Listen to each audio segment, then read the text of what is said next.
Bonjour à toi qui décide de regarder cette vidéo ou alors qui tombe par hasard sur cette vidéo. Je voudrais t'apprendre dans cette vidéo à être une belle personne. Bon, je ne suis pas sûre que c'est vraiment le sujet, mais je vais dans ce sens-là en tout cas. Si tu ne me connais pas, je suis Doctoressa Thérèse, je suis une infirmière. Je suis connue sous le nom de la Daronne de la Santé 3.0. Sur mes plateformes, je sensibilise, j'informe et ensemble à ma famille, Health Family, on prévient. Nous sommes dans la prévention. Le mieux que je puisse faire pour toi, c'est t'éduquer. Et je fais plus dans l'éducation sanitaire parce que c'est le domaine de l'infirmier. Donc aujourd'hui, je veux faire une forme d'éducation sanitaire qui va prévenir ta santé mentale. Et j'espère que ça va t'apporter beaucoup de choses. Alors là, j'appelle toi qui ne me connais pas, mais j'appelle aussi mes fleurs, ces personnes qui me suivent au quotidien depuis des années. Je voudrais te dire que sois une belle âme pour les personnes qui sont autour de toi. Je vais dire, donne-toi le meilleur, donne-toi tous les moyens d'être une belle personne. Être une belle personne n'a rien à voir avec la gentillesse. Il y a des personnes qui peuvent donner l'impression d'être gentilles alors qu'elles ne le sont vraiment pas. Mais je veux que tu sois vraiment une belle personne. Et tu sais comment les gens sauront que tu es une belle personne, même si tu ne parles pas. C'est l'énergie positive que tu auras en toi. Parce que tu vois, il y a une certaine communication entre les énergies. Quand tu viens, la force avec laquelle tu viens, l'énergie avec laquelle tu viens, on le ressent. Certaines personnes ont la capacité de pressentir que tu es une mauvaise personne quand tu arrives. Mais il y a une communication d'énergie. Même si parfois tu arrives, on t'accueille, c'est ton énergie qui fait ce qu'on te garde ou que tu restes où tu es. Donc, avoir une belle énergie va d'abord t'aider toi-même à avoir un bon sommeil. Naturellement, si on veut prévenir, il faut que tu dormes bien. Avoir une belle peau. Naturellement, il faut que je me batte pour que tu aies une belle peau, pour que tu ne prennes plus le collagène dehors, par-ci, par-là, ou que tu ne cherches plus les astuces, je ne sais de quoi, pour avoir une belle peau. Si tu as cette belle énergie en toi, le sang ne sera pas acide, donc naturellement tes os ne seront pas touchés parce que quand ton sang est trop acide, il ne peut pas puiser, le corps a besoin d'aller puiser dans les os, les dents et les organes pour vivre en fait. Donc tu comprends que même si je ne cite pas tous les avantages, c'est dans ton intérêt. Je veux préserver ta santé mentale. Mais hold on, attends. Qu'est-ce que j'ai dit au début? Comment être une belle personne? Tu veux te demander, mais comment savoir que je suis une belle personne? Tu n'as pas à le savoir. Tu as juste besoin de penser en bien des gens, de faire tout ce qui peut faire du bien aux gens. Ça veut dire que tu n'es pas forcément obligé de porter toute ta fortune, ton argent partagé avec les gens ou porter ta nourriture donnée aux gens ou tes biens donnés aux gens et rester sans. Mais quand tu vois que tu peux faire du bien à quelqu'un, tu peux faire quelque chose à quelqu'un qui lui fasse du bien, même si c'est une seule personne, fais-le. Saint Augustin dit, aime et fais ce que tu veux. Aime et fais ce que tu veux. Envole-toi, deviens qui tu veux. Mais tu vas te demander, mais comment y arriver? Ta question est pertinente. Oui, ta question est très pertinente. Comment y arriver alors? Bien sûr que je vais te dire dans cette vidéo, sinon je ne l'aurais pas faite. Mais il fallait d'abord que j'attire ton attention. Il faut que je te montre le chemin. Tu vois, quand tu es une belle personne, à l'intérieur, tu ne vieillis pas rapidement. Tu as ce sourire sur tes lèvres permanent. Même quand ça ne va pas, tu souris. Ce que j'appelle souvent les âmes pures. Les âmes pures. Et je vais te dire, si tu ne le savais pas, c'est la seule chose que tu laisses sur cette terre avant de partir. Les voitures, un accident peut envoyer une voiture à la poubelle. Les maisons, après ton décès, ils discutent tes maisons. Tes enfants n'ont même pas droit. Les ayants droit, ta femme, tes enfants ou ton mari. Donc ton mari encore peut se battre, mais les femmes et les enfants sont souvent plus vulnérables. Il pleure, il te pleure le jour là. Oh, il pleure. Hein. Dès qu'on te met à terre, quelques semaines après, il passe à autre chose. Du moins, le même jour même. Il partait même au deuil faire les selfies, faire les vidéos. Chacun part avec son habit le plus cher pour faire une belle photo.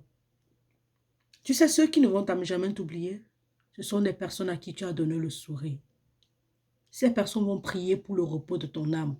Parce que quand on meurt, je pense qu'il y a une vie après la mort. Je le pense humblement. Tu as besoin des personnes qui doivent prier pour toi, se souvenir de toi. Venir peut-être déposer des fleurs sur ta tombe. Venir enlever les herbes. Ce sont des personnes à qui tu as donné le sourire. Qui parfois ne sont pas forcément des membres de ta famille. Qui prient pour toi à distance. Qui font une prière chaque nuit pour le repos de ton âme. Qui allument bouger quelque part. Des personnes à qui tu as donné le sourire. Les personnes à qui tu as donné le sourire, pas forcément de l'argent. En lui faisant un compliment, par exemple, ton habit est très joli aujourd'hui. Je te trouve magnifique dans ta coiffure. Je te trouve magnifique avec ceci, cela. Et de façon sincère. Et si tu penses qu'en le disant, tu peux ajouter, tu dis, oh, je te trouve très magnifique avec ceci. La prochaine fois, essaie de tourner ça de l'autre côté pour voir. Tu seras... Ça là, ça donne la vie. Parce que vous trouvez souvent des personnes sur le point de se suicider, qui en ont déjà marre de la vie. Une seule parole de gentillesse change tout. Ça change tout. Vous leur donnez espoir de vivre. Imaginez-vous une personne à qui on a passé le temps à dire que le corps est ceci, le corps est cela, il y a des défauts par-ci, par-là, et que vous venez, vous lui dites que non, telle chose te va. Même sans vous connaître, la personne va vous aimer.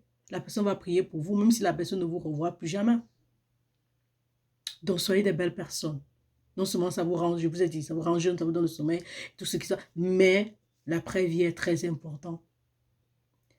Comment y arriver? Avant de continuer, je vais vous dire quelque chose. Je suis restée la semaine dernière, je crois bien, ou en début de semaine. Une amie à moi, je l'appelle affectueusement Maman Letty. C'est une jeune fille, c'est pas une maman. Et l'une des personnes les plus braves que je connaisse en tout cas. Très brave personne. Force de caractère. M'a écrit à 6 heures du matin. Elle me dit, je vois tout ce que tu fais sur TikTok. Et je partage pour t'encourager. Je vois tous tes efforts. Tu n'as pas idée de ce que tu fais au monde entier. Et puis moi, je lui dis, c'est étrange. Tu m'envoies ce message alors que moi, je suis découragée. Je me rends compte que depuis 5 ans que je travaille sur les réseaux sociaux, je ne gagne pas un dime. Et ça me fend le cœur parce que des personnes se nourrissent, des familles sont nourries à travers les réseaux sociaux. Pourquoi pas moi? Elle m'a dit, l'argent c'est quoi? Tu ne sais pas que ton nom demain va ouvrir les portes à tes enfants? Vaut mieux un bon nom que de l'argent. Parce que l'argent n'ouvre pas toujours les portes. Quand j'ai lu le message de cette dame, je venais de faire une garde. Je partais dormir. Je fus super excitée. Et c'est c'est elle qui me permet encore de me rappeler pourquoi j'ai commencé à sensibiliser sur les réseaux sociaux. J'avais juste envie de donner. J'avais envie de partager mes connaissances. Parce que j'ai découvert beaucoup de choses quand je suis arrivée en Italie. Quand j'étais étudiante en infirmerie, j'ai découvert beaucoup de mythes dans lesquels on vivait en Afrique et qui détruisaient la santé. Je me suis dit, attends, je partage avec les gens. Mais en partageant, tu te fais influencer par les réseaux sociaux, par ce besoin aussi de gagner de l'argent, par ce besoin d'avoir les vues. Mais bien, bon, pour les vues, j'avais abandonné que quand on regarde ou pas, ce n'est pas un problème. Qu'on aille ou pas, ce n'est pas un problème. Le plus important, c'est qu'il y a une personne quelque part qui en bénéficie. Mais je dis, cette dame m'a donné quelque chose. Je lui dis merci. Alors, on lui fait la dédicace de cette vidéo, d'accord? Je t'envoie un gros bisou, ma chérie. Donc, pour y arriver, comme je disais tout à l'heure en début de vidéo, être une belle personne. Ce que je vais dire là, moi, je ne crois pas. Il ne faut pas être rancunière. Moi, mais je ne crois pas à ce que je viens de dire là. C'est moi qui dis ça, Thérèse. Hey, réveille-toi, réveille-toi. C'est toi qui dis qu'il ne faut pas être rancunière. Ouh, donc je pouvais dire ça un jour. Ah oui, je suis en train de le dire. Je vais vous prendre 3 situations pour expliquer. Quand un homme abandonne, tu es une femme, un homme t'a abandonné avec l'enfant. Naturellement, tu vas être en colère. Tu vas être très en colère. La rancune va remplir ton corps. Tu ne veux pas le voir, tu le détestes. Ça va faire que tu détestes les autres hommes. C'est logique ta colère. C'est logique ce que tu vis. Mais est-ce que tu ne pourrais pas peut-être t'asseoir et regarder ce qu'il a fait de bien dans ta vie au-delà du mal qu'il a fait? Le mal qu'il a fait, il t'a laissé avec une responsabilité, une charge, un enfant. Mais est-ce que cet enfant-là, c'est quoi? C'est une bénédiction. Ça, c'est d'un. Si tu vois comme ça, c'est un petit ange qui va changer ta vie. Si tu permets à ce qu'il le fasse. Eau chaude à 50 degrés. Buvez de l'eau. Santé prévention. La daronne de la santé 3.0. Pourquoi tu ne vois pas ça comme ça? Mais une autre chose, c'est pourquoi tu ne vois pas qu'il est venu t'apprendre à être sur tes gardes la prochaine fois, à être plus attentive. Parce que si tu avais mis un préservatif, tu ne serais pas enceinte. Si tu ne lui avais pas trop fait confiance, tu ne serais pas enceinte. Si tu tires les leçons derrière ce qu'il a fait, tu vas être mieux pour les prochaines fois. Mais si tu restes dans la rancune, tu ne pardonnes pas, tu ne vas pas pouvoir bien aimer ton enfant, tu ne vas pas lui donner l'amour dont il a besoin. Mais puis encore, tu vas répéter la même erreur. Parce que la prochaine personne qui va venir, la personne va faire des choses similairement différentes de la première personne. Et tu vas retomber enceinte. Pourtant, c'est le même genre. Donc, si tu pardonnes, ton esprit sera assez libre pour discerner, pour pouvoir identifier le mal à distance. La deuxième situation, c'est au travail. Tu as une collègue à qui ou un collègue à qui tu as fait beaucoup confiance. Et un jour, tu découvres que c'est le collègue qui est en train de nuire à ta carrière. Tu dis, mais attends, je lui ai fait confiance, je lui ai donné ceci, j'ai partagé ma vie. Tu commences dans la rancune, tu n'es pas à l'aise au travail, tu n'aimes plus ton travail, tu apportes le travail à la maison, même ta famille n'arrive plus à jouir de ta personne. Et ça devient un problème, d'accord? On est d'accord que ça devient un problème parce que si tu apportes le travail à la maison, il n'y a plus rien à faire. Les enfants ne vont plus bénéficier de toi. Dès que tu entres, la première des choses dont tu devrais bénéficier, c'est l'amour de tes enfants. Les enfants, ils vont dire, papa, papa, maman, tu devrais... Ce moment-là doit être unique. Mais dans la rancune, la colère, tu ne vas plus profiter de ça. Et tu es en train de perdre. On ne rattrape pas ça. Parce que les enfants grandissent. L'enfance, on ne rattrape pas. Alors que si tu t'asseyais et tu te rendais compte des erreurs que tu as faites, tu as été trop confiant, tu t'es trop confié, tu n'as pas pu distinguer, tu n'as pas pris le moment de discerner le milieu dans lequel tu te trouvais. Je suis en milieu professionnel, il y a certaines choses que je ne dois pas partager là-bas. Ma vie privée et ma vie professionnelle sont séparées. Et puis, tel ami m'a trahi, mais qu'est-ce qui m'a apporté de bon? Pas forcément de l'argent, pas forcément des trucs. Mais son attitude t'a enseigné quelque chose qui entre dans ton expérience personnelle. Tu vas partager ça avec tes enfants, avec ton entourage. Tu vas aider X, Y avec. Comme dans mes vidéos, quand je vous parle peut-être, je vous ai parlé, je vous parle de beaucoup de choses dans mes vidéos en tout cas. La troisième situation, c'est une relation amicale. Tu as connu une personne, vous avez été amis, et tu te rends compte que non, la personne te stab dans le dos. Like we say, stab in your back. La personne te fait des trucs dans le dos. La personne te blesse, la personne est maligne, la personne est malicieuse. Et puis tu te dis, mais qu'est-ce que j'ai fait? Tout ce que je fais, c'est l'aimer. Je lui ai donné de l'amour, je fais ceci. Ça te met dans une colère, dans une rage, comme je faisais souvent. Tu es dans une colère, tu as envie tu as la rancune, je ne veux pas me pardonner, je ne te pardonne pas. D'accord. Mais pendant que tu ne pardonnes pas, c'est toi qui souffres. Oui, parce que la personne continue sa vie. Tu souffres, tu n'arrives pas à avancer. Tu n'arrives pas à progresser. Tu te sembles méfiante pour les prochaines relations, mais tu ne l'es pas assez. Parce qu'il suffit qu'une autre personne vienne, une autre mauvaise personne du même genre vienne, mais vienne par derrière. C'est-à-dire en utilisant une autre méthode, tu vas retomber à l'intérieur. Tu vas te faire détruire comme ça progressivement. Pourtant, si tu t'assois et tu te dis, mais attends, avant que je connaisse cette personne, comment j'étais? Quand je l'ai connue, qu'est-ce qui s'est passé? Et après cette personne, qu'est-ce qui a changé? Tu verras que cette personne est venue juste faire le sale boulot dans ta vie. C'est-à-dire que c'est Dieu l'a utilisé pour te faire comprendre des choses, pour te faire grandir, pour faire passer un message. Mais parce que Dieu a essayé de te faire passer le message de plusieurs façons, tu n'as pas compris. Il a utilisé cette personne et de façon tranchante, ça fait mal. On revient à la parole, à ce que je disais dans une vidéo. Toute chose concourt au bien de ceux qui aiment Dieu. C'est écrit dans la Bible. Mais je dirais ça mieux. Tout est fait pour la gloire de Dieu. Je dirais encore ça mieux. Si Dieu te fait pleurer, c'est parce qu'il a un bon plan pour toi. Je dirais encore ça simplement. À chaque fois que tu pleures, dis merci à Dieu. Dis-lui merci. You don't know what is happening. Tu n'as pas les yeux pour voir ce qui se passe en back. Because there is a lot going on. Yeah. A lot of things are going on your back. You can't see them. But God knows what is going. Il sait, il connaît la force de tes épaules. Il sait ce que tu peux supporter. Et te donne la charge que tu peux supporter sur tes épaules. Et il s'arrange à ce que tu t'en sortes. Si tu lui fais confiance. Si tu lui dis merci, je te remets tout.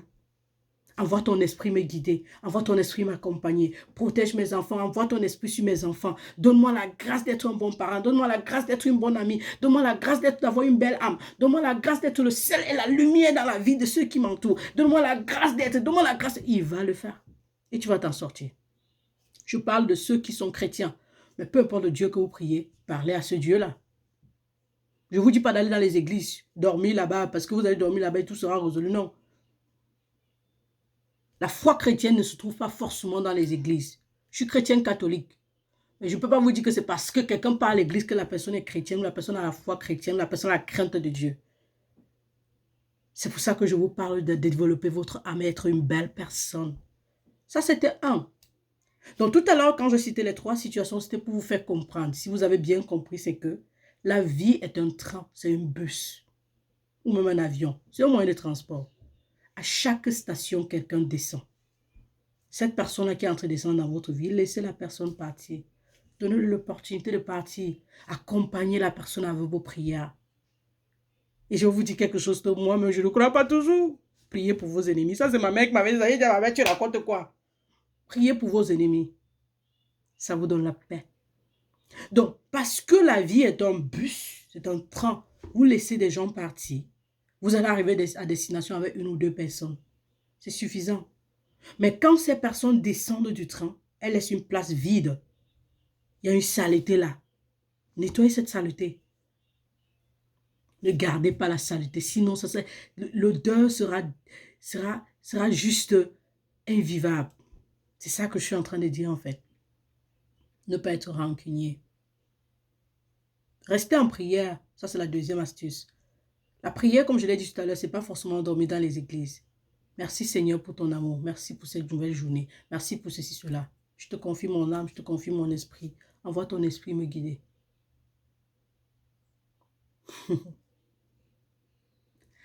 Ne pas être dans la rancune, c'était pardonner. Je crois qu'on l'a compris. Parce que quand je dis ne pas être dans la rancune, ça veut dire qu'on a compris qu'il faut pardonner. Donc la troisième chose après la prière, c'est naturellement faire du bien sans rien attendre en retour. Ça, c'est difficile. La nature humaine, nous sommes nature. Si tu fais quelque chose, tu attends que je sois en retour. Tu rends un service et tu attends que je sois en retour. Ça ne fait pas de toi une mauvaise personne. C'est la nature humaine. Tu ne dois pas culpabiliser pour ça. Mais si tu peux faire les efforts de plus en plus, de faire sans attendre quelque chose en retour, tu seras à l'aise. Quand les gens vont même te blesser, tu ne te rendras jamais compte. Pour la simple raison que tu l'as fait du fond de ton cœur, tu n'attendais rien en retour. Mais n'oublie pas, rien n'est perdu sur cette terre. Lavoisier l'a dit, rien ne se perd, tout se conserve. La loi de Lavoisier. Et c'est la nature. Tout ce que tu fais a une conséquence, a un retour. Tu l'as fait en bien, tu auras le retour en bien. Tu l'as fait en mal, tu auras le retour en mal. On parle du karma. Le karma peut être positif ou négatif, mais on parle surtout de la loi de la nature. Donne à la nature, il te rendra ce que tu lui as donné. Fais du bien aux gens. Complimente les gens. Sois gentil avec les gens. Mais gentil sincèrement. Parce que je t'ai dit tout à l'heure, quand tu es gentil et que tu caches quelque chose, les gens le ressentent. Les gens ne te gardent pas. Je te dis souvent parfois, oh non, mais pourtant je fais ceci, l'autre ne fait pas. C'est une histoire de communication d'âme, d'esprit. Il y a des personnes qui ne font pas l'effort d'être gentilles, mais tu vois, ces personnes attirent les autres parce qu'on sent la bonté, la joie, l'amour. Sois heureux envers les gens. Partage l'amour, le sourire. Laisse ton empreinte, le sourire, partout où tu pars. 19 minutes à vous parler. Je n'arrive pas à croire que j'ai fait une vidéo de 19 minutes. Ce n'était pas ce qui était prévu. Quand je commençais la vidéo, c'était seulement quelques minutes. Puis, je ne sais pas, qu'est-ce qui m'a pris? Je suis sûr que je n'ai même pas tout dit. Mais j'ai fait 19 minutes. Est-ce que vous croyez à ça? Ceux qui vont regarder jusqu'ici, mettez-moi un commentaire. Je vous envoie de gros bisous. Je vous envoie des cœurs. Si Santé Prévention, je vous envoie des bisous. Mais je pense qu'on pourra avoir une deuxième partie de cette vidéo si vous voulez bien. D'accord? C'était la daronne de la santé 3.0. Tchuss!